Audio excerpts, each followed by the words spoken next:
Hello and welcome to part 9 of the Tim Burton style character series. This is David Ward, and when last I left you we had just painted up the textures and everything for little Tim here and created an eyeball texture and everything. There's a couple things I want to do before we jump into the hair, but these won't take long. So this being more of a trying to go for like a claymation feel, we should give the skin tone a little bit more texture as far as like touch texture, physical, tactile texture. So a little bit of a bump map, because now if you see, if we go ahead and just do a quick test render here, let me go ahead and set the camera up with a target there so it's a little easier to navigate in our scene. So just create an empty and then grab your camera, shift select that empty, control T, track to constraint. Now when we look at the camera we can easily rotate it around where we need it to go. So let's just do a quick render here just so you can get a feel of what it's looking like. And it looks okay. It's pretty smooth. So what I'd like to do in order to give it more of that claymation, clay, made out of clay type of look, is give it a little bit of a texture. And by texture, like I said before, a tactile bump map texture. So let's jump in here to our materials and go ahead and add one new one there, and it's going to be clouds, so we'll just name this one Tim Rough. There we go. Okay, and then on our colors, let's go ahead and give it a color ramp and set this black all the way up to 1.0. There we go. And let's change the contrast down to, say, 0.75. Okay, then we'll collapse that guy. And under clouds, let's set the size way down, 0.001, so it's just like a noise map, essentially.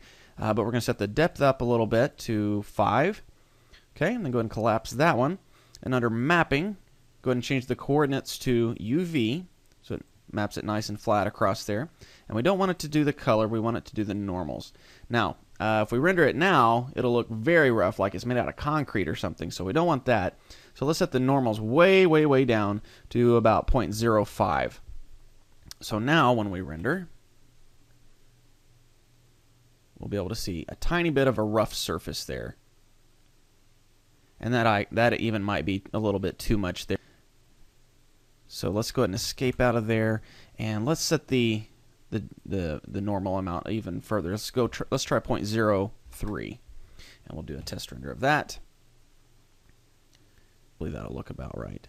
We're going for a real subtle look, and I think that'll work. So 0.03 on the geometry normal settings, and then the mapping set to UV, and clouds 001, depth of 5. So there we go. Okay, now one other thing you might be noticing right now is the shadow being thrown across the eyeball here is very pixelated, very squared off. So we don't want that because obviously it's not very natural. So let's escape out, and there's a couple of things we can do to modify that. Let's grab our lamp, go to our lamp settings, and under the buffer shadow settings, let's set the bias to 0.05, and that really won't help the eyeball right now, but that'll help when we add the hair here shortly. The smaller the bias you have there, the more strands of hair you'll be able to see, so it looks a lot better if you set that way down.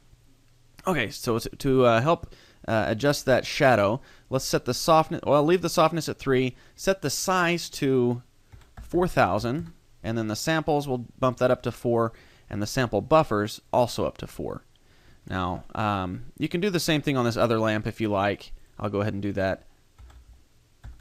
But since it's more of a fill light, the shadows aren't going to be as dark and it won't be as noticeable. So if we look through a camera, you can see that the shadows being thrown in this direction, you can't really even see them. So, honestly, let's just leave that as low as we can, because if we make that any higher, it'll take a little bit longer to render. And as we all know, we all want everything to render faster, not slower. So, okay, now another thing we can do is grab the eyeball itself, go to our material settings, and for the eye white pupil or iris settings, we need to give this a subsurface scattering. So let's collapse that, and go ahead and turn on subsurface scattering there. Go ahead and expand out the panel, and let's set it to cream. Okay, so it'll be like a creamy, a creamy eyeball. Delicious. Okay, Now let's change. Right now it has a very, very, very slight yellowish tint. We don't want that. If anything, we want a slight bluish tint. So let's just bump that cursor dot right over to the, or towards the blue side. Okay, and let's set the scale down to about, let's make it pretty much as low as we can go and still have it. So let's try 0.01, and that might be a little too high, but we'll try that for now. And then everything else should be okay. Right here under the RGB radius, this goes RGB, so this number on the top is red, then green, then blue. So what we want to do right now is going to give it a more of a red tint. So, and this is the, like if we had the light behind the eye, the light that would show around the edge of the eye. So let's set the red down to say 5, and then the green, we can make that, let's make that 6, and then the blue we'll make 8. So it'd be a slight purplish bluish tint there. So okay, so now that we have that set up, when we render now, here's the what rendered before. When we render now, that should be more smooth, like on this eyeball here. Now they both have the same texture, but like the other lamp is, the energy is not as strong, so the shadow is not as strong either. So now when we render, I'll go ahead and pause recording. Okay, there we go. Didn't actually take that much longer. But as you can see, that shadow is a lot smoother now, and the eyeballs still look about like they did, and the skin tone, or the skin looks a little more, rough to the touch. So one other thing I want to do before we get into the hair is on the eyeball, the pupil is really small. So I want to make that a little bit bigger. So let's escape out of that view, and let's grab this first eyeball here, go to our object data, and, well, yeah, I'll go ahead and do this. Let's create a shape key for it, but first of all, let's go into edit mode, and let's hide the lens so it's not in our view. That's not it. There we go. Go ahead and hide that. And let's select the vertices around the pupil area right there. And let's go ahead and select that one on the back row as well. Okay, so this is going to be our basis. So let's go ahead and scale this up. Make sure we have our proportional editing turned on. There we go, connected. And actually, I don't want to accidentally scale up the edges of the iris. So let's go ahead and select those edges and go ahead and hide them. And then we'll select these loops here again. If I can get in there. Deselect. There we go. And then we'll look through our front view, and let's scale that up to where the pupil is a lot bigger. I just realized my screencast keys aren't on. Sorry about that. Hopefully I didn't do anything that you'll have questions on. Okay, so we got our pupil quite a bit bigger. Now if we were to render, let's tab back in edit mode so we can actually see it. Let's unhide everything, and then I guess we'll hide the lens again. You can see that the pupil is quite a bit bigger now, so that'll look a lot better. Now, with the shape keys, what if our character is in the dark, he's inside the house or something, and then he goes outside and the bright sun hits him in the face? We want to be able to animate his pupils. So let's go ahead and create, let's have to come out first, go ahead and create one more shape key there. We'll call this one pupil small. Okay, then we'll tab back in and just kind of do like we just did. Select those two edges there and go ahead and scale them down. If we keep our fall off on our proportional editing small enough, we don't have to worry about selecting the outer edge there. So let's go ahead and set that fairly small, about like so. Okay, then we'll tab out. And one thing we can do so that we can see the pupil and everything through our transparent lens there is on our object settings right here, come down here, turn on transparency. And then since we have that lens set to be 100% alpha, it goes ahead and makes it transparent here. So now we can see our pupil effect in effect. So there we go. So just like, or when something serious happens, he's like, oh no, whatever. So anyways, let's go ahead and get rid of this other eyeball and just go ahead and grab this one, and we're going to Shift D, duplicate it over, and get it lined up about right there. Okay, and while we're at it, let's go ahead and, since we got the eyeballs pretty well completely done, let's go ahead and name them. We'll call this one eyeball.L for eyeball left, and then this one eyeball.R for the right side. Okay, So now we are pretty well ready to go ahead and start working on the hair. Okay, the first thing we want to do to create the hair is tell it where we want to put it, or tell Blender where we want to put the hair on our model. So let's grab our TED model and go into edit mode, and we're going to create a vertex group. You know, while we're in here, I guess we can go ahead and get rid of that shape key for his eye closing there, and don't even need the basis anymore now. So, okay, vertex groups. So let's create a new one, and we're going to call this one hair. Oops. Hair underscore scalp. You can name it whatever you want, but I like to give them scalp, not xalp. Xcalp. Come on, S. There you go. Okay. I like to give them descriptive names. So you see hair, okay, that means it's a particle system, and scalp, okay, that's on his head. So let's go in here and select all of these vertices that we want to have or to be covered in hair. So keep in mind that the particle system will map to the vertex and around it.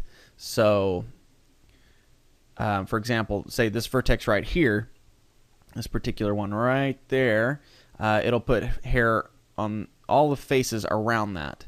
So since we don't want hair going just willy-nilly, we have to select, you know, the face or the vertices.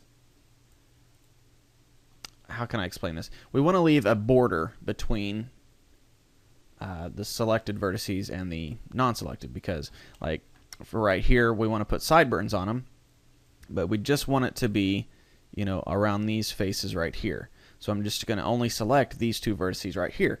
So it's going to put the hair around them, as you can see. So if I was to select all of these, it would put the hair on these faces as well, and we don't want that. So so let's select those two, and then on the top of the head, let's go ahead and select these two right there, and I think that'll be good. So now we'll go ahead and assign those vertices to this vertex group. And if you want to see kind of what it's going to look like, you can go to our weight paint mode, and you can kind of see where the scalp is going to be. And you know what? We don't really need this window open anymore, so let's just go ahead and merge those together. Okay.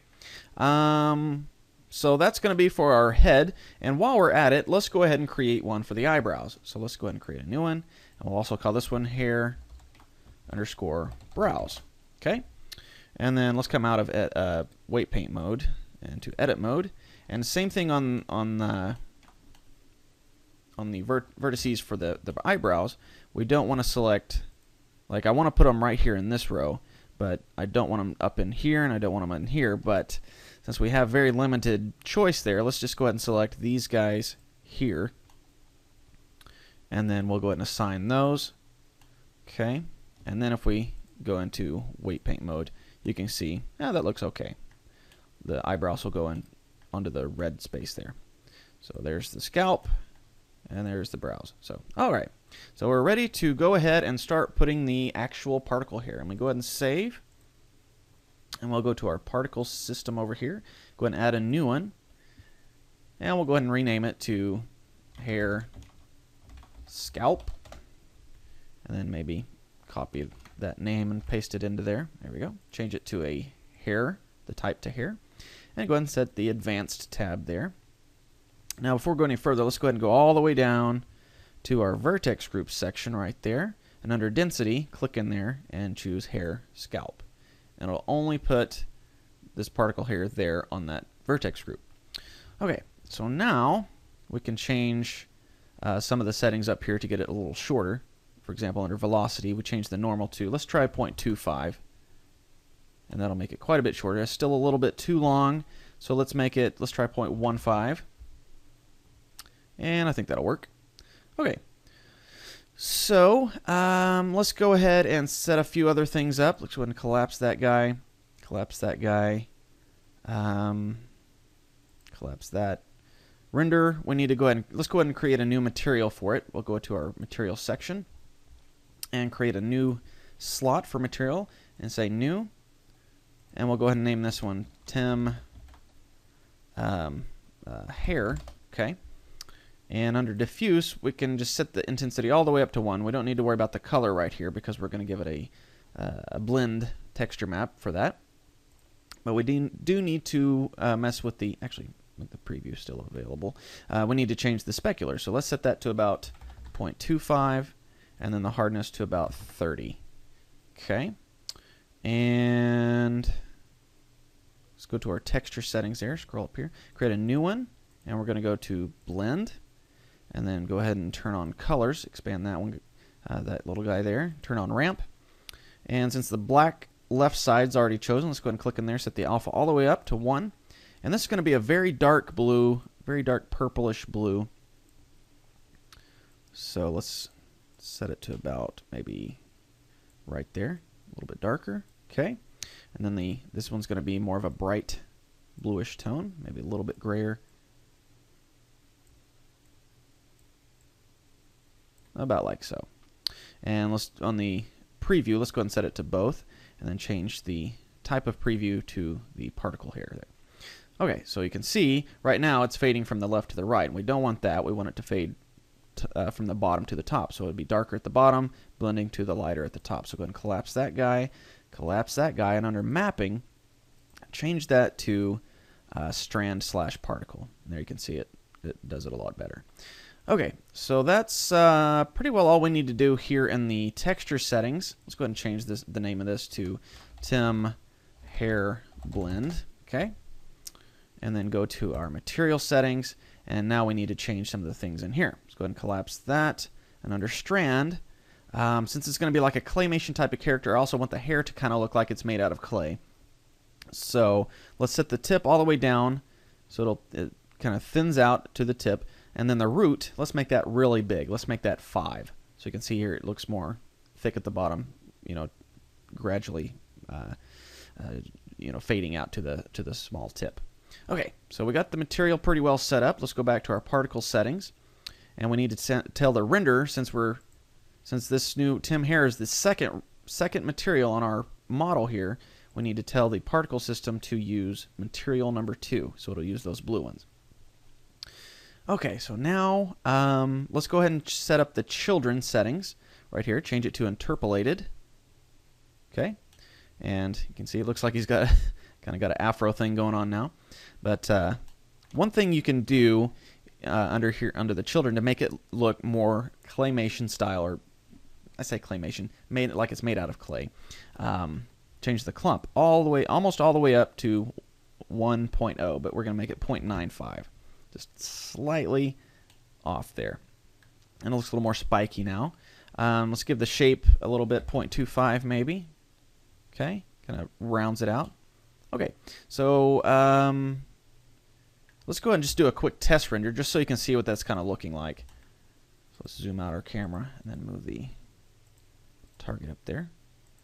Let's go ahead and save, and I'll do a quick test render, and you can kind of see what it's looking like.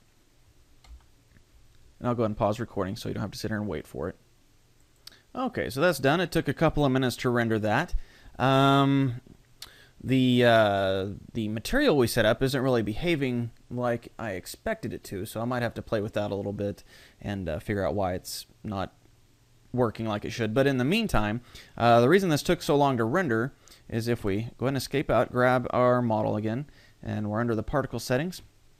Under render, if you change it to strand render and then B-spline, set the steps up a little bit to 5.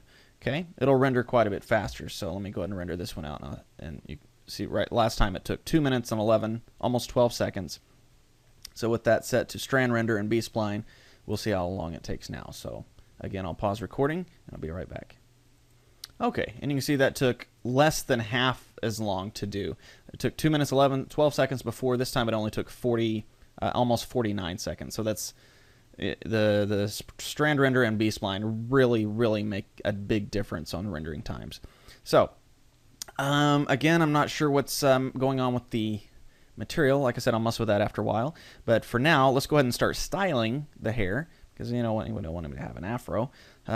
I mean, if you're making a character that has an afro, you go right ahead and leave it as is if you like. But I'm going to go ahead and comb it a little bit. So let's go to our particle mode.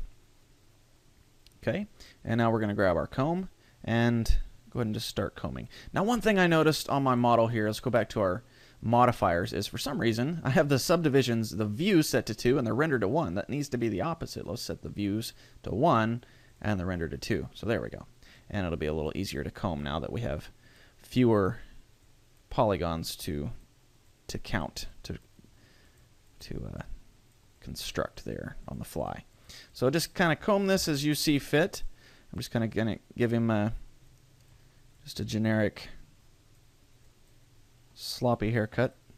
Or not sloppy, I guess, but just kind of... I don't know how to describe it. Just a general men's haircut. Okay, now one way you can get a better idea of what this is going to look like once you get it combed out the way you want is go ahead and over here you can turn on children right there. And right now is like, oh, well, the hair looks too short compared to the guides. Well, we need to set the path steps up. So if we set that to 2, boom, it fills out all the way. Okay, so now you get a better representation of what this is going to look like once we render it. So let's kind of just get a good hairstyle going on here, and then we can kind of tweak it once we kind of get it going the way we want. So I want to change the length of the sideburns, so I'm going to get the cut tool right there, make it a little smaller, and just run it there along the ear. And there we go. Now we got sideburns instead of that long length of hair there in front of his ear. So kind of comb that up, then maybe slick this back a little bit more.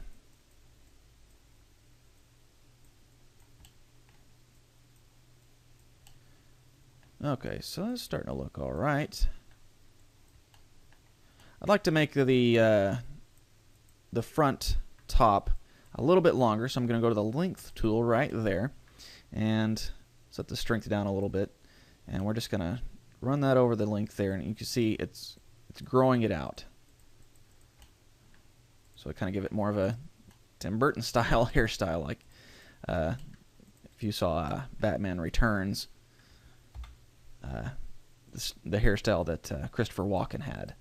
It's kind of crazy. Oops.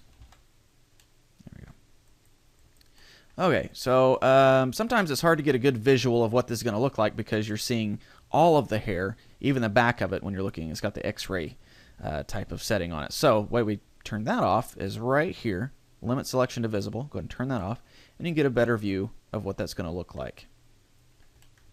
So, and one other thing, everything's behaving pretty well right now, but say you're in here and you're trying to comb it and give it a nice part there.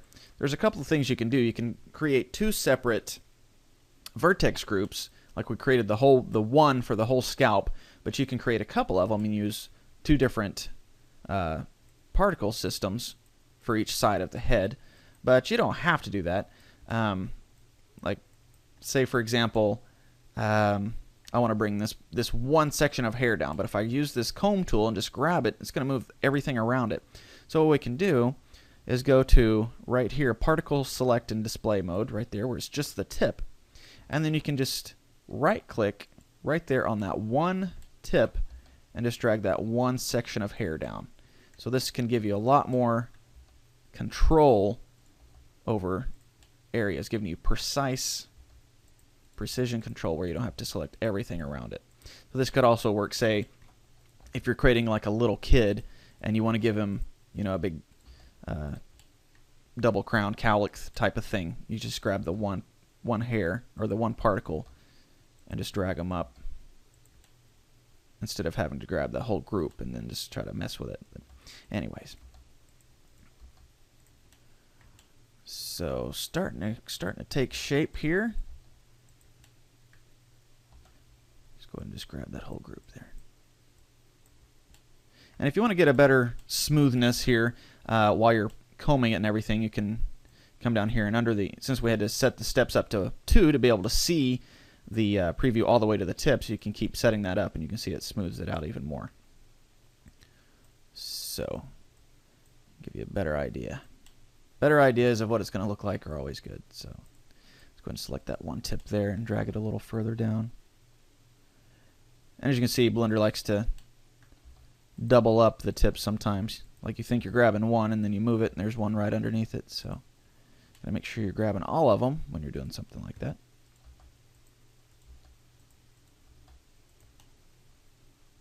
Okay, so that's looking all right. Let me puff it out a little bit more there. I'm going to grab the original path select rather than just the tip, and I'm going to puff these out just a little bit right there.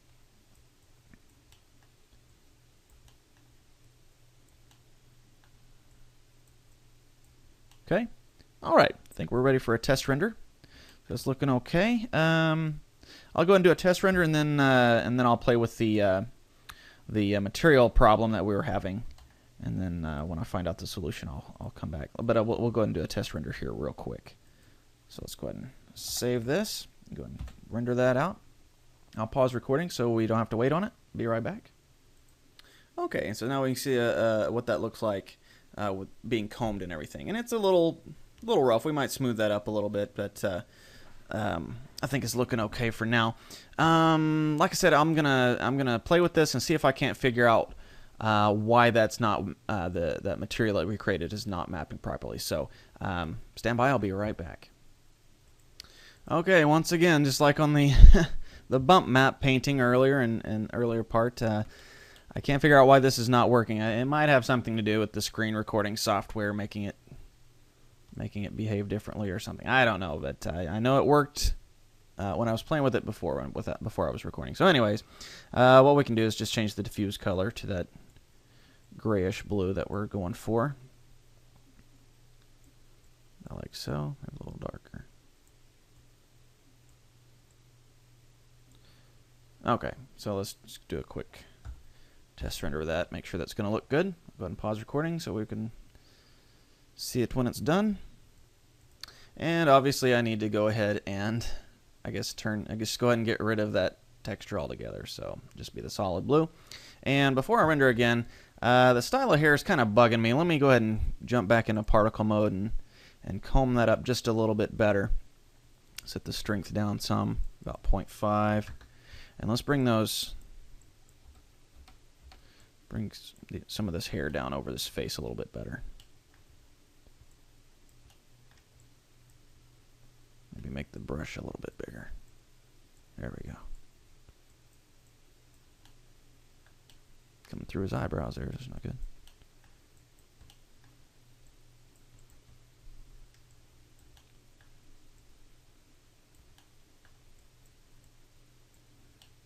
Okay, and also one thing we can do to make it look a little bit better, just going to bring the back of it down some too, is to grab the smooth.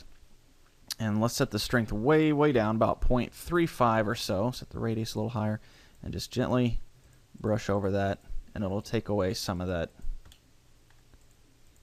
feathery look. And we can go ahead and comb it back into place a little bit more.